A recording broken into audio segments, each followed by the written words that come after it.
मिरजेत एका युवा नेत्याच्या वाढदिवसाच्या बॅनरखाली भानामतीचा प्रकार, निवडणुकीच्या पूर्वीच असली उद्योगी। मिरजेत काय घडेल काही सांगता येत नाही, त्यामागे कारणही तसंच आहे।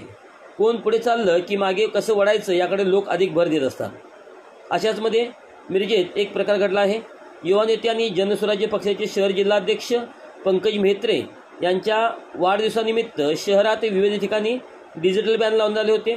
मात्र यापैकी प्रभाग क्रमांक 5 मधील एका बॅनरखाली काल रात्री अज्ञात व्यक्तीने भानामतीचा प्रकार केल्याची खळबळजनक घटना घडली आहे। या प्रकारामुळे परिसरात एकच खळबळ उडाली असून नागरिकांमध्ये संतापाचे वातावरण निर्माण झाले आहे।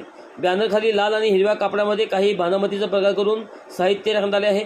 अंधश्रद्धा, टोनगे टाकणे व काही प्रकारची भानामती करणारी वस्तू ठेवण्यात आली आहे। त्यामध्ये समाजात अंधश्रद्धेला खतपाणी घालण्याचा प्रयत्न झाल्याची भावना नागरिकातून व्यक्त होत आहे। हा प्रकार हेतुपुरस्सर करण्यात आल्याची शक्यता वर्तवली जात आहे।